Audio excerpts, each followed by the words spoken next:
Shane Ehrsam, welcome back to Acquiring Minds. Thank you for having me.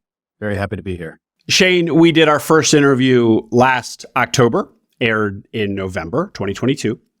You acquired a trailer dealership business in North Texas, and I wanted to have you back on for a quick update to hear how things are going 10 months later. First things first, Shane, remind us a bit about North Texas Trailers, the business you bought. Yeah, thank you, Will. North Texas Trailers, it's in the name. We are a 3-location trailer dealership in the greater Dallas-Fort Worth area. We do everything that you can expect out of a normal car dealership. We sell new trailers, sell some used trailers as well. And then we do service, maintenance, and repairs. We also have, we sell parts over the counter, and we do some rentals as well. Great. And how old was the business and how big was it when you bought it? The business was founded with one location in 2007, expanded to the 2 other locations in a few years after that. So we've been around for 16 years. When I bought the business, I think we had 17 employees. We now have 22. And the business had experienced some tremendous growth as a result of some COVID tailwinds. So in 2021, the business did $9.5 million in revenue. Fantastic. Well, we're going to hear what has become of those tailwinds. Are they still there or what? We'll get to that. Remind us just a little bit about the size of the business in terms of any kind of, both the deal terms and the size of the business and how those two fit together. And then we'll get into the now. Yeah, I had an SBA loan, a highly leveraged. I was able to negotiate a standby seller note with the sellers as well as a regular seller note. So brought minimal capital to purchase, due to the structure. Purchase price was $4 million. EBITDA in 2021 was around $1.7 million. And as I recall, that $1.7 million in 2021, that was the COVID bump. It was closer to 900 in previous years. Yeah. 18 through 20 average around 900,000. Well, I mean, 1.7 or 900,000, great SDE EBITDA numbers to get as a self-funded searcher. And one of the big themes that we talked about in our first conversation, Shane, was how you were able to get your hands on such a fantastic business after a relatively short search. It was a 6-month search, and you were extremely systematic about things. And so that interview will be linked, of course, and so people should definitely go back and listen to that because you really had a dialed-in process and were rewarded handsomely for that. So, Shane, bringing us up to August 2023, open-ended question. How's it going? Well, it's been awesome. It's been fantastic. This has been by far the most professionally rewarding year of my life, bar none. I don't want to be cliche, but like a lot of successful searchers say, we wish we'd all done this sooner. But, life happens for a reason. As I mentioned in my first podcast, I was laid off. That was what set me down this journey. Had that not happened, I don't know if I ever would have taken the leap and been, had the runway to do so. So, it all happens for a reason. But that being said, it's been a great first year in business. Financially, we're doing well. But personally and just professionally, I've really enjoyed being the leader of my own business, getting to work with such great people, impact the lives of people in a much different way than I did in the corporate world. So it's been awesome. Well, when I hear you, what I heard you just say about what's been so great about it, a lot of that is kind of the people related stuff. You like being a leader. You like the relationships that you've established. Impact is a word that you'll hear a lot of my guests say. You just used it, how you're able to impact their lives. Can you follow that up with any specific examples, how you've been able to impact a life or an example of leadership, your role as leader that was particularly gratifying? And it just adds a little bit of color to the broad strokes. Yeah. I mean, I have a lot of different examples to pull from. It's a very different life managing technicians, parts and service advisors, trailer salespeople. I mean, it is a very, very blue collar business. Kind of rough around the edges, to be completely honest. And that's a theme within the industry. I'm excited to see some of that changing. And I've had a lot of people reach out because of your podcast, people that are searching and come across other trailer dealerships. And I welcome it. I think it's awesome.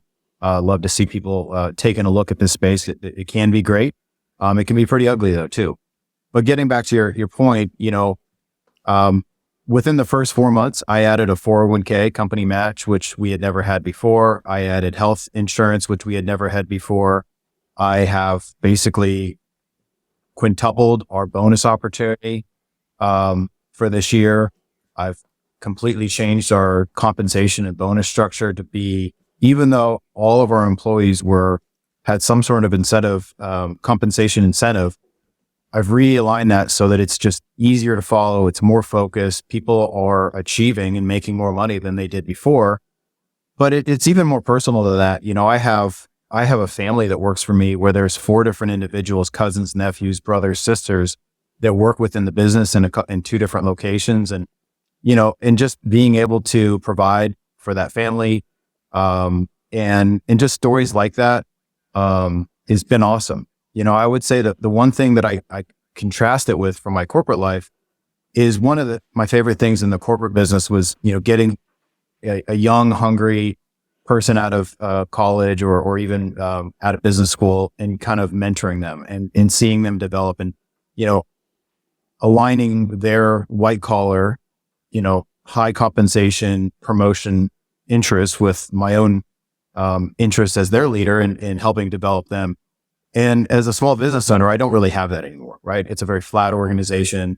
And until we can grow to multiple locations, there's really no middle management. So it's a very different type of mentoring and development than it is in such a big corporate organization. So I miss a little bit of that, but I think I'm having an impact in a very different way, which is also very, very gratifying and probably more real, if that makes sense. That's fascinating. And Shane, some of the stuff that you just mentioned that you did, you introduced health insurance. So before there was no health insurance and now there's health insurance. What an enormous additional benefit.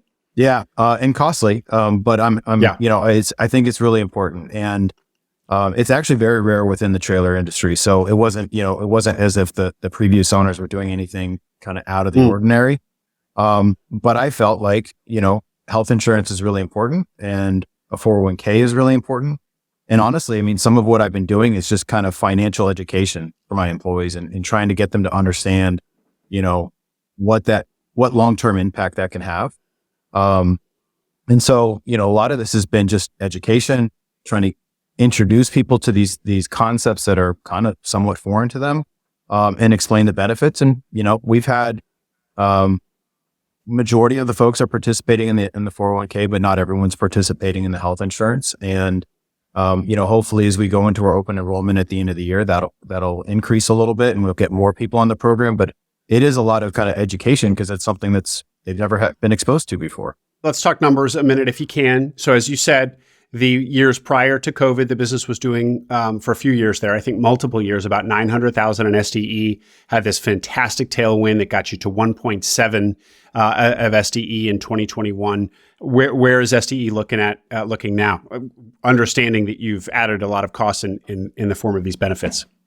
Yeah, revenue through July is up about 10.5%, which I think is fantastic. It's not the crazy 200, 300% growth that some of your guests share, but it was a bigger business with multiple locations, and so I'm very happy with that. Gross profits up over 12.5%, and then obviously my P&L looks a lot different than the previous owners. With I'm paying myself a salary, health insurance, depreciation, interest on the SBA loan, all kinds of stuff. But when I back all that out and I really try to get to an SDE number, we're actually exceeding 2021, which was their best year.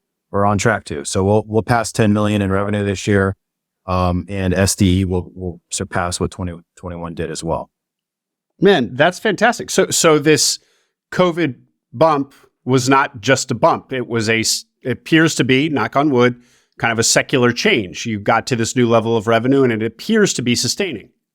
Well, the biggest difference is that our true trailer sales and the profit we could make on those during COVID was much higher than what they are today. Prices have normalized. Inventory is now available within the industry. All the dealers in DFW are fully stocked on inventory. So in 2021, nobody had any inventory. You could charge whatever you wanted and people were going to buy it. That's not the case today. Where we've made up the difference is in our parts and service, and which is already comes with a higher profit margin as it is, and really tried developing that, increasing our inventory levels. My job as leader, I feel like, is to identify obstacles and problems that are in the business or things that don't allow my employees to be as successful as they possibly could be, and then to remove those roadblocks, whether that's through money, whether that's through an organizational change, whether that's through software. And so, quite literally, we're just ordering a lot more parts inventory than we ever did before. And we're buying in bulk and we're getting bulk discounts because of that. And that's allowing us to increase our margins on the parts and service side and maintain higher sales revenue. And also that's some parts availability that COVID impacted as well. So just a reinvestment on that side. And then as we come into this kind of normalized selling market, it's reacting to that and figuring out, okay, well, things have normalized. We can't expect things to continue in this COVID craziness, which is a theme within the industry. In fact, in industry-wide in Texas, the number of trailers sold is about 20% down from prior year, but we're still up over prior year and up over 2021. And I think I attribute a lot of that to some of the incentives I put in place, some of the managements that I put in place, the way that I am, ferociously kind of following up with my salespeople about their follow-up on leads and, just trying to get a kind of a different mindset. We've also spent a lot of time developing a new sales process. So I think a lot of those things are impacting that, where the industry is still kind of reeling a little bit. So I'm excited to see, how that plays out and if we can continue that momentum despite, what most people are projecting is a downturn in the industry or a further downturn. So we'll see, but I'm optimistic. That sounds great, Shane. Good for you for figuring out ways to strengthen the business, even though the industry itself they're seeing softening demand. I wonder why there is so much searcher demand, people picking up the phone and calling you about opportunities in this industry, given the slackening demand. Yeah. And a lot of them have that question and kind of ask my thoughts on it. And, I can only tell them from my experience, which is revenue's up for us. So it's possible. And I don't know that I have some magic or secret sauce. I think it's about how you approach the business. It's how you support and arm your employees for success.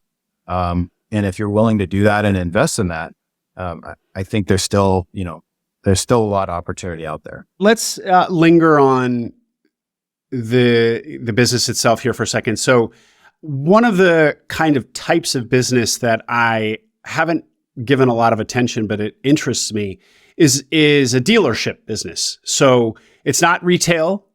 It's not exactly. I mean, it kind of is retail. You'll correct me if you don't really consider it retail, but it's high ticket item retail generally. Some dealership businesses are exclusive. You're the exclusive dealer for X manufacturer. Others, I guess, you serve multiple manufacturers. I'm not able to give a lot of description here because I'm not that familiar with the business model, but it intrigues me if you can generalize, not just about the trailer dealer business, but dealership businesses in general as a business model. What's it like? What would you tell people? Is it fundamentally just kind of a retail business, or is there more nuance there? It is a retail business, but there is more nuance. And this is not a traditional search fund kind of business. I mean, this is really not even what some people are in self-funded search to go after. Probably not the right business. It doesn't have a lot of those same characteristics with recurring revenue, contracted revenue, and certain things like that. And really the best way to scale is to add locations and add geography, and that comes with its, own challenges. So I wouldn't necessarily suggest this as a blanket for everyone who's looking for a business. It fit what I was looking for really well, and I'm very excited to be in the business. But to answer your question, it is retail. All the same things that make you succeed in retail: quick follow-up with customers, great customer service, high scores on Google reviews, good SEO, getting good marketing. All of those kind of things play into it. Where we're really trying to differentiate ourselves and create a value proposition to our customers is we do a lot of B2B and a lot of B2G business.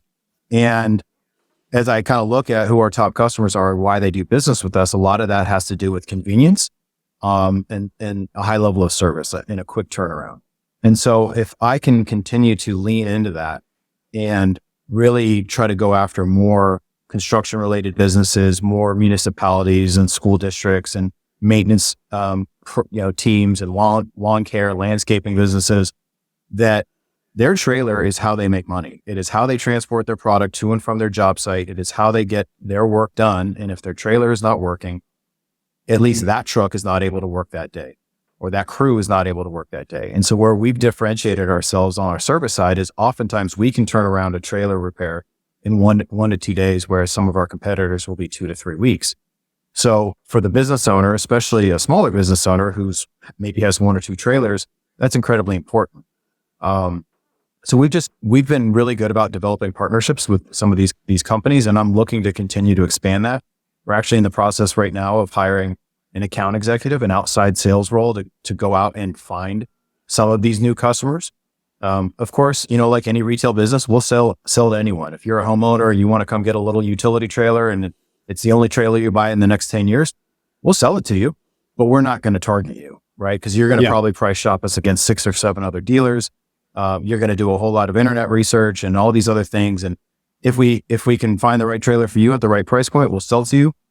But my goal is to go out to the construction company that has 20 trailers in service and become the dealership for their entire life cycle. When one breaks down, I'm going to sell them a new one. And inevitably when it breaks, they're going to bring it in for repair, or when they need replacement parts. And let's say they have their own mechanics and service team, they still need to get those parts somewhere. So they're going to come to me. I have good margin on those parts as well. So I want to own that life cycle with those larger clients, and by providing a really high quality service and convenient service to them. Sounds like a winning strategy to me, Shane. But let's linger on this point about it's not a searcher friendly business in the sense that it doesn't check some of the classic boxes. Big one, first one always being recurring revenue. We all love recurring revenue when we can get it, but plenty of people will say, don't overemphasize it. There are lots of really great businesses out there that don't have recurring revenue. Yours is not a non-recurring revenue business. Does that affect you psychologically? Like, is it every morning you're leaping out of bed, breathlessly checking what yesterday's sales were? And as you kind of alluded to, hammering on your sales team to make sure that they're following up. I mean, does it always feel like this kind of perpetual race to push sales? Give us a picture of the kind of feeling of that. And then would you then tell people that recurring revenue is more or less important than we think? Yeah, I absolutely have those thoughts. And our sales has been this kind of roller coaster with peaks and valleys in the last 14 months. July, for instance, was a really bad month for us. It was the worst month we've had since I took ownership. And there really isn't any rhyme or reason to it other than it's hot as hell in Texas and nobody wants to go out and search for a trailer. But it's been hot as hell in August and we're still doing well this month. So that's the part that's frustrating, is that there doesn't seem to be much rhyme or reason from one week to another. And, we can have a week where we do $200,000 in sales and the next week we sell 3 trailers for, $30,000. I mean, it can really do these crazy peaks and valleys, on the sales side. The service and parts side stays far more consistent. And so that's really been beneficial. And the way that I try to look at our business is if I can pay my fixed expenses or operational expenses through the gross profit made on parts and service, then anything I sell kind of is gravy or falls to the bottom line from there. We're not quite exactly there. We still need sales. And if we didn't have sales, we would be in a pinch, but we're getting closer and closer to that point. And I think when we can get there, as well as develop more consistency with our sales process, I think that'll be a really good sweet spot. But yeah, I mean, absolutely. If I could project, November and December and 2024's revenue based on long-term contracts and, the pipeline that my sales team has, that'd be great. But the reality is that's just not the case in this environment. And kind of related to that, you mentioned that you were very levered. So you have a big SBA loan, and that SBA loan, from the lender's perspective, is a nice recurring payment. You're paying that that debt service every month. How does that feel? Is it just one of your costs, one of your big costs, like payroll, and it's like not so different, or does it feel like a burden, a weight that you're bearing? Luckily, right now, it just feels like a normal monthly expense. We have, pretty much every month we're exceeding. We're making money. I'm able to pay myself a salary. I'm able to put money away into savings, as well as maintain my debt payments. I'm not paying down debt any early or fast right now, which I would like to do probably a few years from now. Right now, I'm kind of stockpiling money away in effort to buy the properties that my businesses are on, because the sellers are still my landlords. And, I'd like the autonomy of being able to do what I want to do as far as improving and upgrades to those properties and those buildings. And I'd like to do that as the owner of the properties versus the tenant. So that's kind of my number one project in the next 6 to 12 months. And we'll be there pretty soon. But of course, the number one job as a business owner, especially an ETA business owner, is to protect your cash flow, right? And so I'm just trying to put money away and have money, in coffers to, break in case of emergency. If that SBA payment comes up on the 15th of the month and it's looking a little tight, I know I'll have money set aside to make sure that that's not an issue.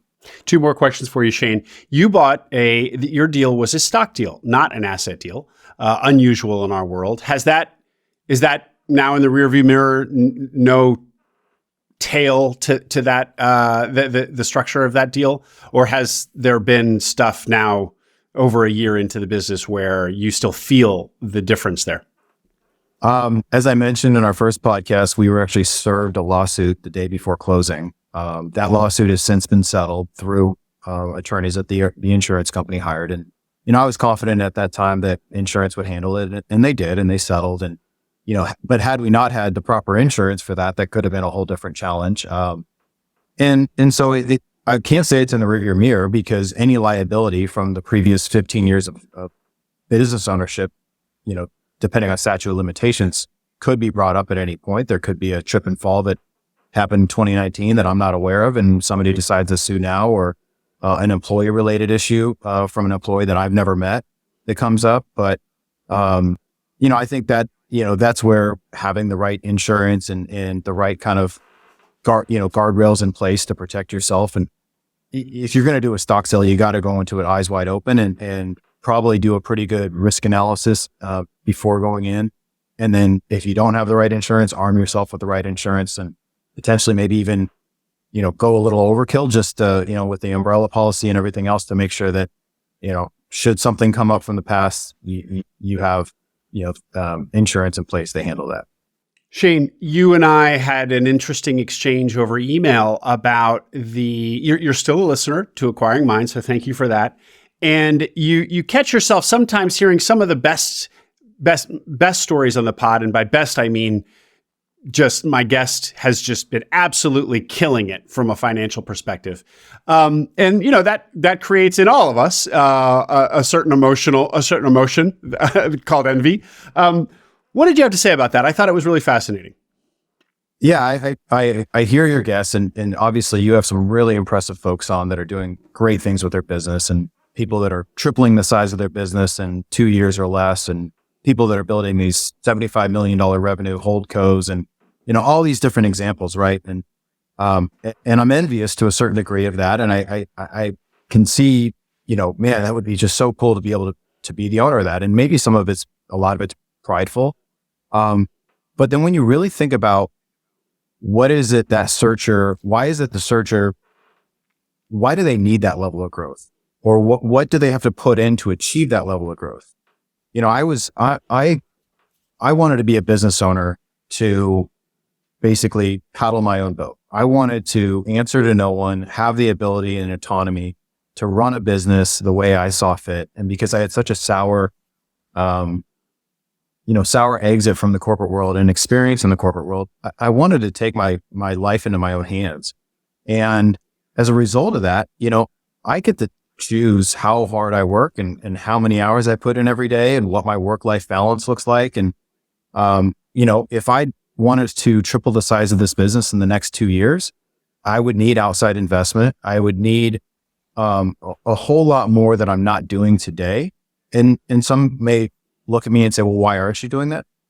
But I plan on holding this business for a very long time, hypothetically forever. And probably building to it and maybe adding locations or buying other dealerships or maybe developing or buying into a different type of industry and having an operator run this.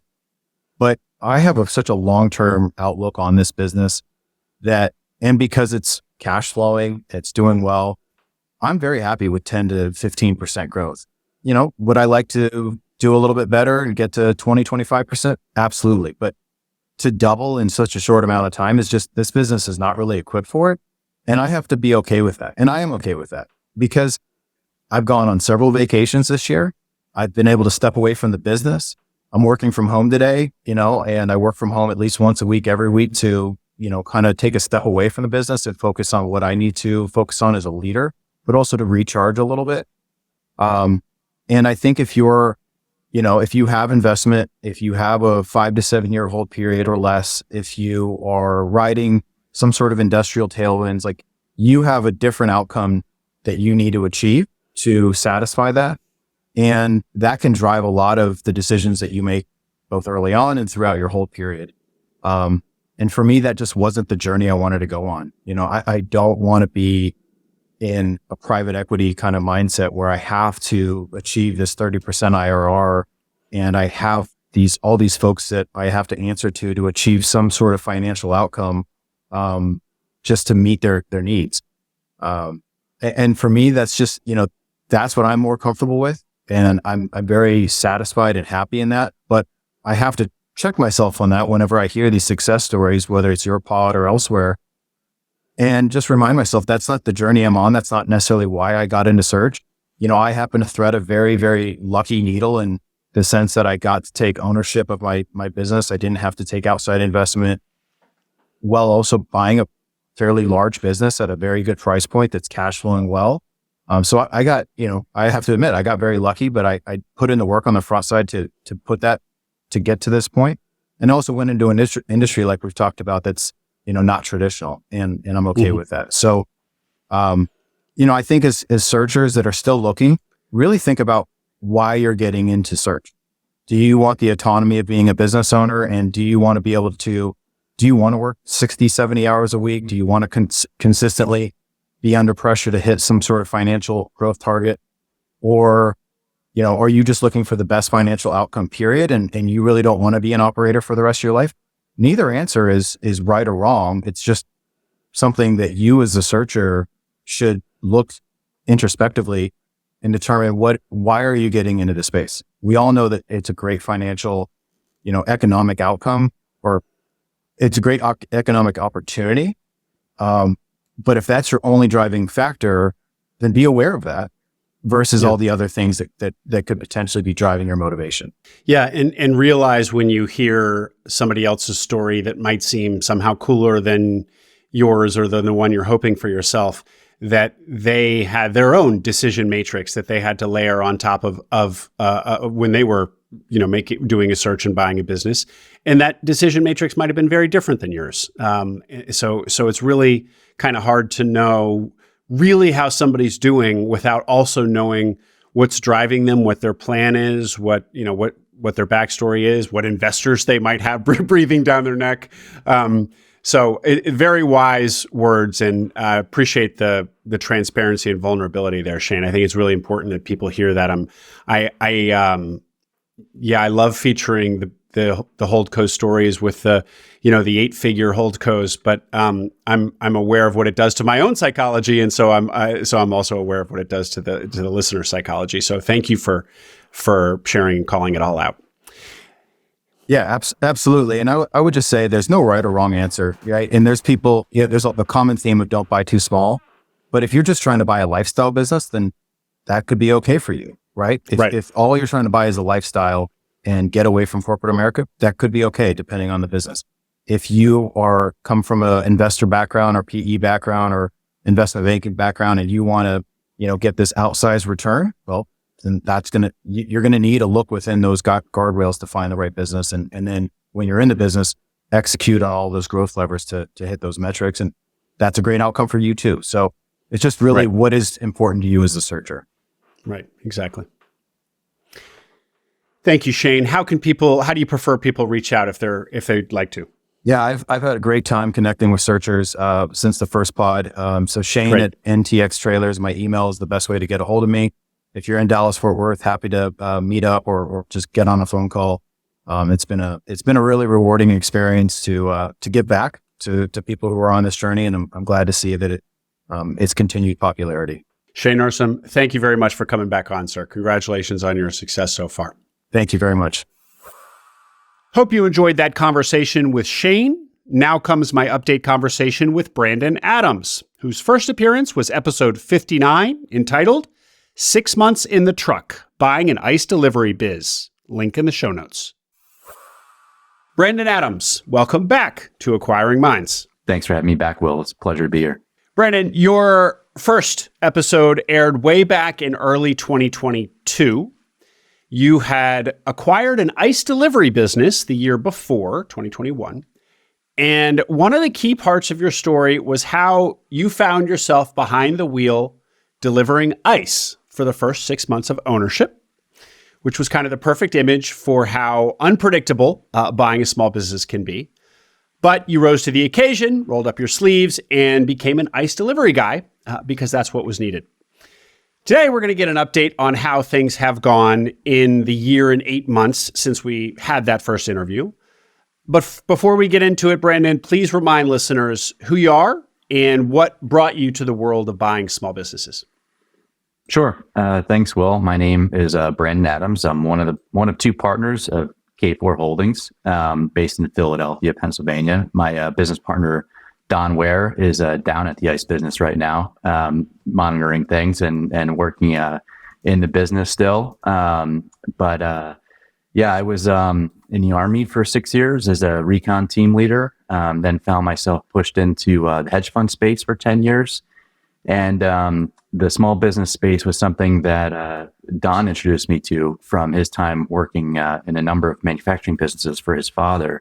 And it seemed like a great opportunity to combine the small team leadership experience of the Army with the intellectual and financial challenges and problem solving of the hedge fund world. So it's been nothing short of exhilarating and challenging, and it's been everything we've expected it to be and more. So, like you said in the intro, driving trucks and reminded me of one of Chen Mark's weekly newsletters, maybe from 2 weeks ago, when they're talking about having the correct expectations about what you'll be doing in the business. And when Trish talks about manning the parking lot attendant slot or being up at 2 a.m. to plow snow, that's exactly what we've been thrown into as well.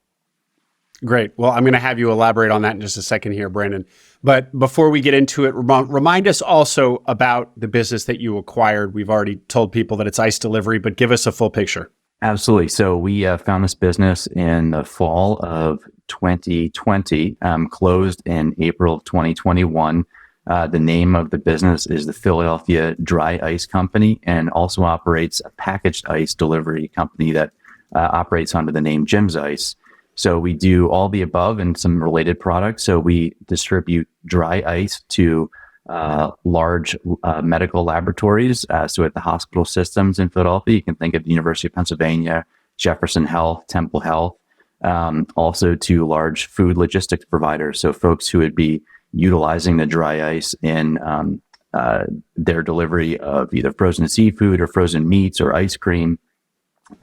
Think U.S. Foods and some others along those lines. And then we also deliver packaged ice. So you can think of the traditional route-based service where you have a merchandiser set up outside of a convenience store, or in our case, we do mostly construction sites and job sites.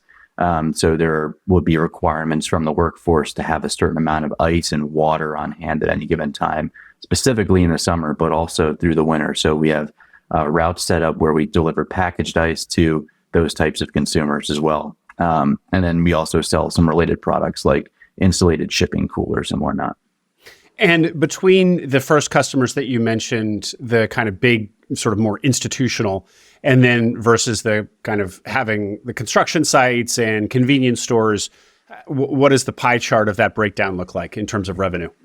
Sure. When we bought the business, it was roughly 65% to the dry ice and about 30 to 35% to the packaged ice, with the remaining being the ancillary products.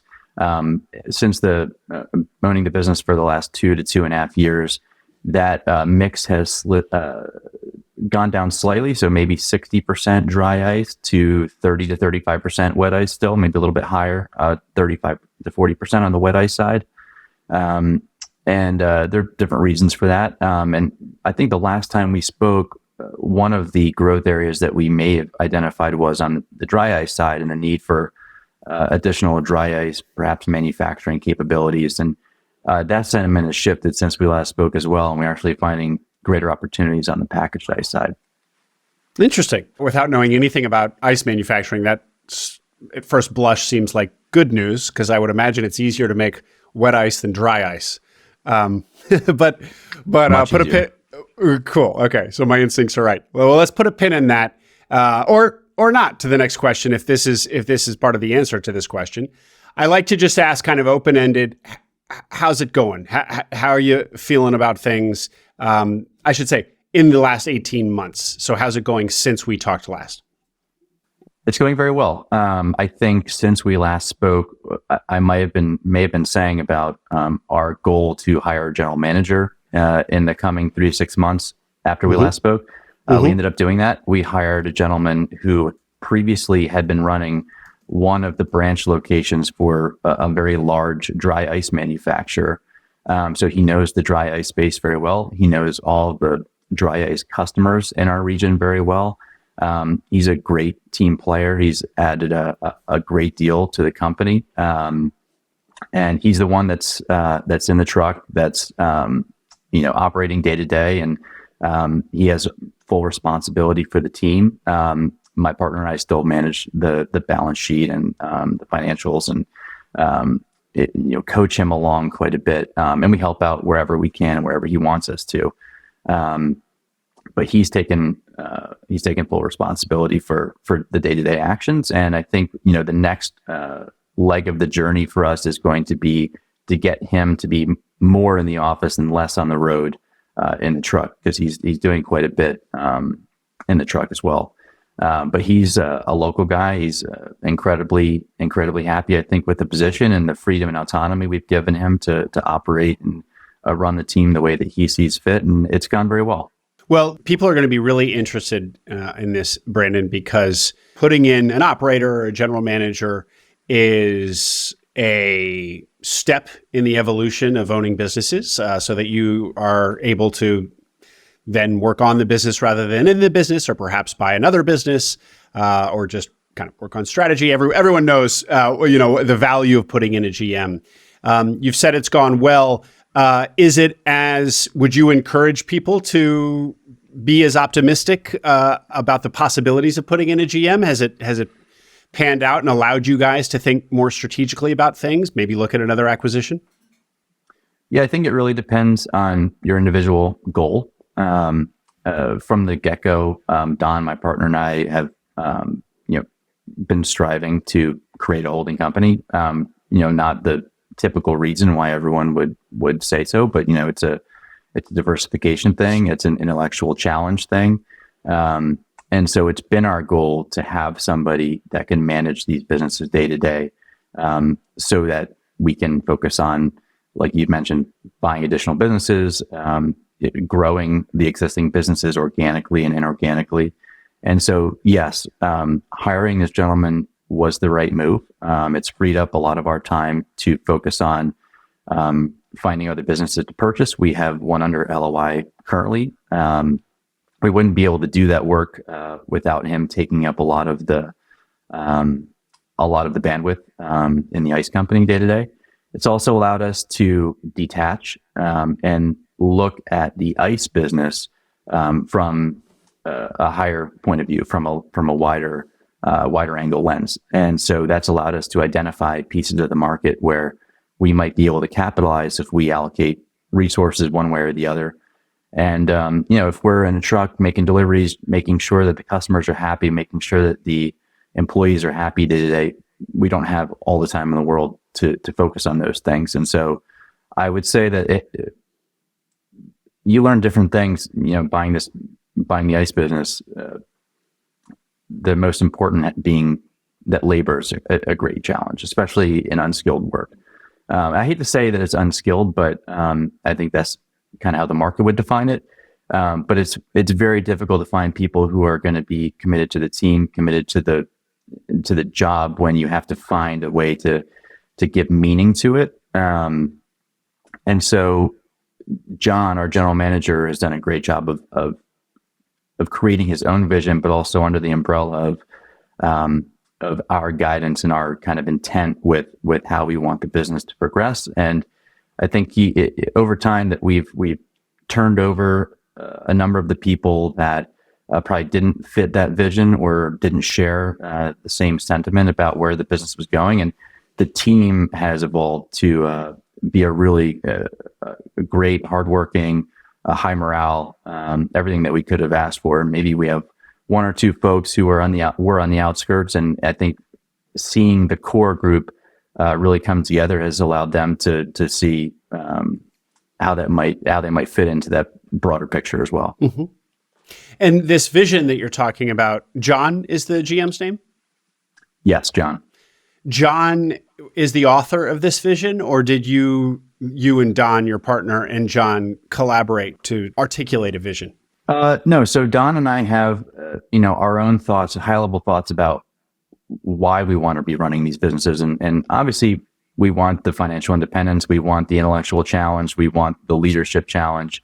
But part of it also is we want to be able to give our employees meaning, give them resources and ways to improve themselves. Many of our employees have goals of running their own businesses one day, and we want to empower them to do so however we can. One of our warehouse guys currently runs a home improvement company on the side. So he's leaving work at 4:00 and he's going to a job site where he's either laying some flooring or he's redoing somebody's bathroom or kitchen or porch. And he's doing this in some not great areas of Philadelphia, and he's really providing a community service and improving these people's homes and their lives. And so we try to do as much as possible to encourage him to keep doing that, to see if there's any way that we can help, if there's any way that we can market his business for him. We have another gentleman who is studying on the side to become a psychiatrist or counselor. And so we're trying to help him chart out a path towards being able to do that independently. So we really want to make sure that we're improving the lives of our employees as much as possible. And so when we brought John in, without telling him what our vision and intent was, we asked him, kind of what he wanted out of the job, what he saw with this business, and what his overall mindset was moving forward. And so that's something that he shared without us soliciting it from him. He's also somebody who wants to be running a business one day. And he actually, as of last week, just closed on his first business, which is a vending machine business in Philadelphia, which, again, great hardworking guy. He's managing our business from 8 to 4 every day. And either before work or after work, he's out filling his vending machines now. So we love empowering people. We love seeing them flourish in our business and outside of our business. And that's a great byproduct of owning your own business. That's fantastic, Brandon. How interesting. A bunch of budding entrepreneurs on the payroll, and everybody kind of helping each other become better ones. One of the things I liked about your trajectory here, Brandon, is that, again, lingering on this point of hiring an operator, is that when you got to the business and you found out that you were going to have to be driving the truck yourself, really doing the delivery of the service that the business provides yourself, and for 6 months. And you as I said in the intro, you didn't shy away from that. You dove in and did so. And yet now you have found a GM and you're doing kind of you've got another business under LOI.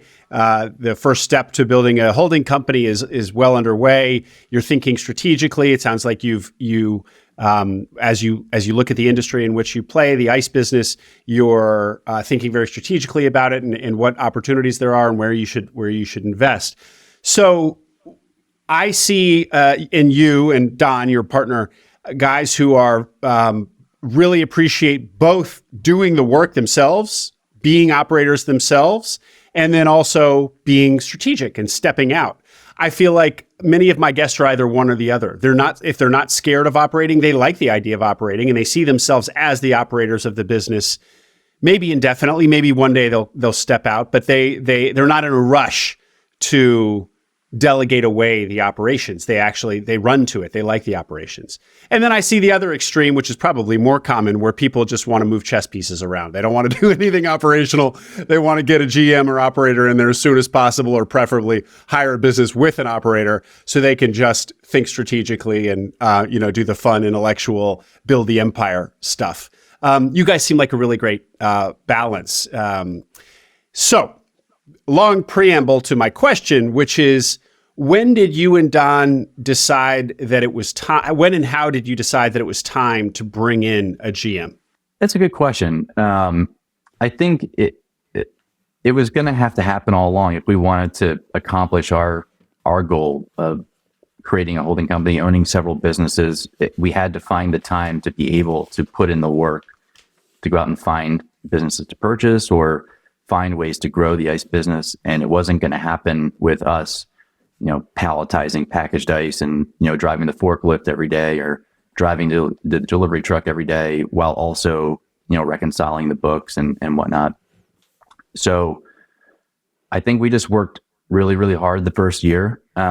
We took every single order that came in. I would be at home having dinner after work with my wife and my daughter, and my wife was pregnant at the time, and it'd be 6 o'clock, 6:30, having dinner, and I'd get a call that one of our drivers who had been on after call duty, wasn't picking up his phone and something needed to go out. It was a very small order. It was probably a $300 order of packaged ice going to a restaurant in Philadelphia, and I live about 40 minutes away from the facility. And there were many, many times where I would take that call and I'd be like, "Hey, I'm sorry, I have to go complete this delivery," because at that time I didn't know if the business really depended on that incremental $300 or not. So every other night or every third night over the summer, that first summer, I was driving in after I'd already come home to go make these small deliveries, and eventually they added up. They were meaningful.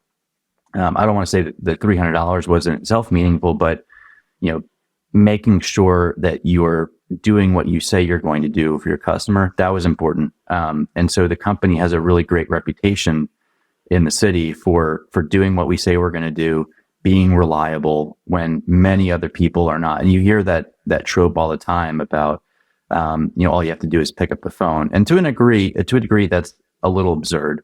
But there is a little bit of truth in that. And I think when someone does get you on the phone and you're kind and you're empathetic to their situation and you're doing everything that you can for them, I think it goes a long way. And our reputation has, definitely, I think we had a great reputation before we bought the business, but we've definitely been able to keep that up. And I hope get more of a positive reputation as well through the way that we've handled our inbounds and the way that we've coached our office manager taking inbounds. So putting in the work that first year, we did very well the first year. The year prior to us purchasing the business, they had a number of COVID tailwinds, and the business was ratably doing about $750,000 of EBITDA, even before the previous owner had bought it. And he kind of kept it steady at between 650 and 750. COVID brought a deluge of demand for dry ice as people were ordering food from home, and the strain on the logistics piece of the puzzle skyrocketed, and people were just clamoring for dry ice and paying up for it. So he went from about 700,000 of EBITDA in 2019 to 2020. He did 2.4 million of EBITDA. Incredible. So it's an enormous tailwind. We benefited a decent amount from that tailwind. So I think the first year we did right around 1.4 million of EBITDA. So we had a lot of excess cash to allocate as we saw fit, and we set a lot of that aside to obviously purchase another business. But the following year, the second year, we hit probably about 1.1. So it's not trending up, but it's sustaining itself well above pre-COVID levels, which is more than we modeled out. So when we were pretty comfortable with the stability of the business, with what we saw as the amount of work that had to go into it, and we got a better gauge for what we needed on a go-forward basis in terms of staffing, and we just had a better handle on what our expenses were going to be, what revenue we could really rely on, and what revenue was kind of high risk. At that point, once we learned the business intimately, we felt comfortable that it was time to find the right person to be the general manager. And like I'll just say, like I did before, we found the most important thing in this business was labor and talent management, and it's probably been the biggest challenge for us. But I've also found it to be the most rewarding part of owning the business, is honing those systems for hiring and figuring out how you can find not necessarily an A player for the general population, but an A player for a forklift driver, or an A player for someone who's going to greet the customers coming into the facility and package up their ice for them and carry their ice to their car for them and help the drivers and the delivery drivers load their trucks. How do you find those types of A players? And we've not always done a great job. We've probably hired 10 people since we started, and I would say 3 of them ended up not being all that great, and it was probably because it was early on and we felt a great time crunch to get somebody in the seat. And like you learn in the hedge fund world, if you're trading, you can only have 2 of 3 things. You can have price, you can have volume, or you can have speed. You can choose 2 of those. Same thing with hiring. You have to hire someone right away. You can hire the right person, or how much you're going to pay them. Yeah. You can only have 2 of those things. So at the time, we put a premium on getting somebody hired quickly, and I think we found that was the incorrect variable to solve for. But as we learned that and changed our systems over time, we've hired better and better folks, and that's only added to the morale of the team overall as well. So everything is kind of accelerating exponentially. So one of your learning, I basically want to see if we can get for the audience something that you learned through getting better at hiring, because for many of the businesses that my listeners will be interested in, labor will be the bottleneck for those businesses as well as it is in your case. So this hiring thing is such a universal challenge. You mentioned, what was it, quick, volume, or money, price? Essentially. Yeah, price. Pick 2, right. And you guys chose the wrong one, which was speed. Although it sounds like the circumstances necessitated it. Anyway, so you've now chosen, so you learned that speed isn't necessarily getting somebody in the seat as quick as possible, maybe isn't the right move. These processes that you're referring to, your hiring processes that you've refined, is there any lesson that jumps out there that you might share with other people who are about to embark on a labor heavy business? No, and it's still iterating. Like I said, we've only hired 10 people, and to us that sounds like a lot, because prior to this business ownership adventure, I hired a grand total of 0 people. So 10's a lot more than 0, but 10's a lot fewer than, I'm sure, Michael Girdley's hired thousands of people, and he's got a great process for hiring. And I'm trying to learn from him and other people, and I'm trying to iterate on my own process. And a lot of it just comes down to the basics. Do you show up on time? Or you show up in a presentable fashion? For our delivery drivers, do you not have a suspended driver's license on your record? Not like currently, but ever. So it's a lot of like just doing the basics. I think, prior to that, we had just been fumbling around and worried about getting somebody in the seat as quickly as possible. So now we have them come in. We definitely have them meet with every other team member to make sure that there's at least a basic level of, the vibe is going to match one way or the other. Yeah. We like to ask a lot about, challenges they faced in prior roles or just in life and how they manage those challenges. We like to try to screen people for humility. It's not easy to do, especially if you're hiring for a warehouse laborer. How many times you're going to have them come in, and how many times you're going to have them go through some sort of assessment where they're trying to get hired as quickly as possible, and they might have 5 other jobs that they're trying to go to. They're going to screen really quickly, and those might be for companies who don't mind churning through people really quickly. And for us, the marginal team member is meaningful, and we want to take our time with it. So we also want somebody who's willing to take the time with us and who wants to be a part of a team like that, and isn't just looking to get hired as quickly as possible. Fantastic. And another question, Brandon, on your decision to buy another business, which is related to hiring your GM. How did you decide that it was time to invest your intellectual capital, your attention, your and Don's attention, I guess, in looking for another business, and you got one under LOI, so that's going to require, going through the whole acquisition process again, a lot of your attention.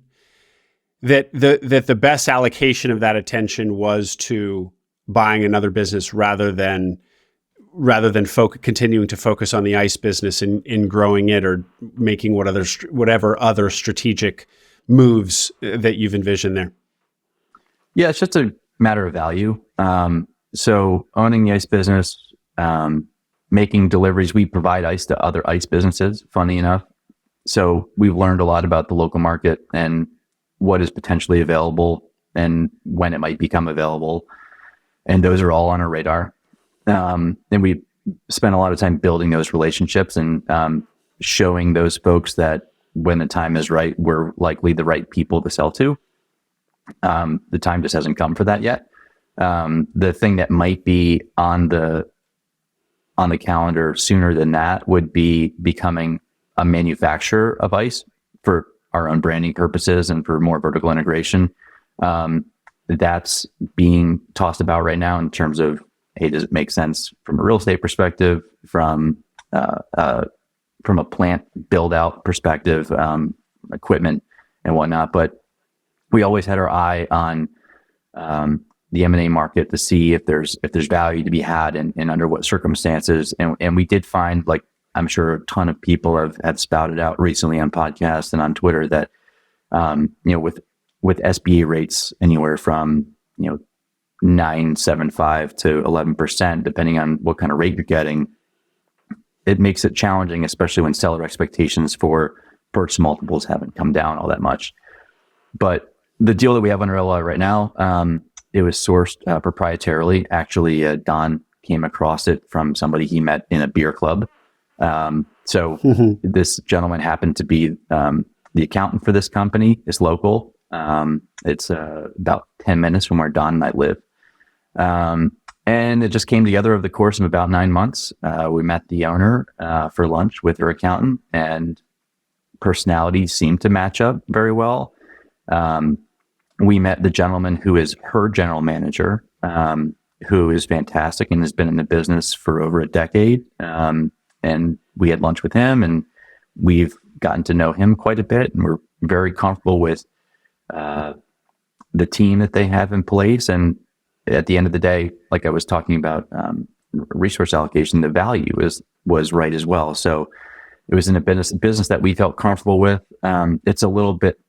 It's not as simple as the ICE business, bringing ICE from point A to point B, but they have a great experienced team in place. And I think that we found value in what they were willing to sell the business for, the terms, and also our ability to potentially grow the business. And it's funny that we went under LOI about a month ago, maybe 2 weeks ago. Another local business popped up that's generally in the same ecosystem that could potentially make for a great combination. So we're working on that right now, and we're not taking our eye off the ball with the ICE business expansion either. So we have a decent amount of retained cash that we can put to work, and always looking for where the greatest value would be.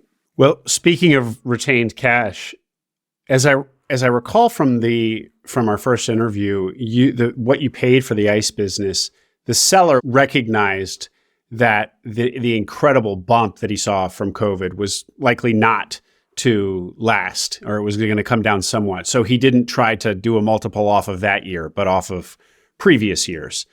And so the fact that it didn't stay way up at 2.4 million, your EBITDA, but it hasn't come all the way back down to 750, as you said. It's kind of settling out somewhere nicely above where it was pre-COVID, which is great. So you guys bought a business of, let's call it, well north of $1 million, or let's call it $1 million in EBITDA. It's bouncing around, I recognize. And that's given you cash in the coffers. That's given you the ability to hire a GM. So are you advocates of buying as big as you can? Could you have imagined of buying a business with a lot less SDE? Definitely not as a 2-person team. I think I could have envisioned that as a solopreneur, perhaps. But seeing as we're a 2-person partnership, both with young families to feed, something smaller probably wouldn't have fit our profile. Right.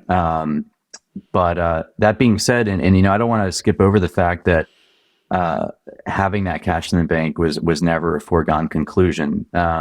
We bought the ICE business based off of information that after the fact turned out to be quite faulty. And though all those things came together when we started operating and created quite a bit of worry for the both of us, luckily, I think the underlying financials ended up being or what we were able to get out of the business from a revenue perspective ended up being better than we thought. But that didn't hide the fact that, the seller was, he was paying people under the table. He was kind of doing all the funny stuff that you hear about here and there. And luckily none of it was meaningful enough to bring the ship down. We were able to institute better systems. We were able to, create a normal payroll, much to some of the employees' chagrin, because they were on the beneficiary end of that. And some of those folks had to get cycled out. And that was difficult. I don't want to understate how difficult that was at first. But I think, we were able to bring, some semblance of, or hopefully a great semblance of proper business functioning to what was previously probably being run like a pizza shop, like a South Philly pizza shop.